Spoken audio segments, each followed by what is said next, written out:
চট্টগ্রাম কেন্দ্রীয় কারাগারের প্রধান ফটকের সামনে দাঁড়িয়ে রয়েছি, আর সেখানে তালিকা রাখানো রয়েছে। সেই তালিকায় আজকে কারা কারা জামিনে মুক্তি পাচ্ছেন কারাগার থেকে সেই তালিকা কিন্তু এখানে রয়েছে। সেখানে সবকিছু মিলিয়ে আমরা দেখেছি যে 216 জনের মতো একটি তালিকা সেখানে টানানো রয়েছে। সকাল জামিন অর্থাৎ সকালে যারা বের হয়ে আসবেন এমন 216 জনের নামের তালিকা এখানে রয়েছে। প্রথমে রয়েছে আব্দুল আল মামুন এবং শেষে রয়েছে বিনা দাস। এই 216 জনের তালিকা এখানে দেওয়া রয়েছে যারা আজকে জামিনের মুক্তি পেয়ে কারাগার থেকে বের হয়ে আসবেন। তবে 1 থেকে 216 পর্যন্ত কোথাও নেই বাবুল আক্তারের নাম।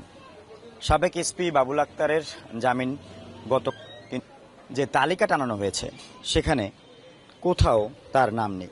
তবে এখানে যে মানুষ দাঁড়িয়ে রয়েছে তাদের সবাই কিন্তু এসেছেন, তাদের স্বজন যারা রয়েছেন তাদের তালিকা নাম আছে কিনা সেটা জানার জন্য। আপনার কে আজকে কারা মুক্তি পেতে যাচ্ছে এবং তার কত নাম্বারে তার নামটা?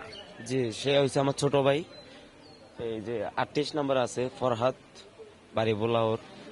আজকে সকালে মুক্তি পাচ্ছে, এই জন্য আমরা সবাই এসে এখানে দাঁড়াইছি। আপনারটা ঠিক কত নাম্বার? এবং মোহাম্মদ ইউসুফ কত নাম্বার? মোহাম্মদ ইউসুফ 172 নাম্বার রয়েছে, তার নামটাও এখানে আছে।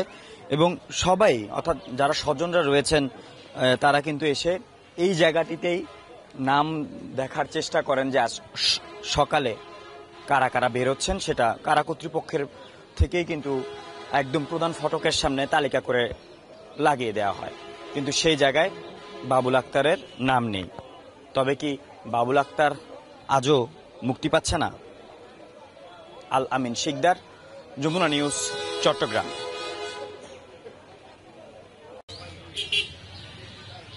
দেরি আছে 10:30 পর। না পিছিয়ে না, একটা হ্যাশট্যাগ দিছি, একটা অনলাইন কন্টেন্ট এই তালিকায়।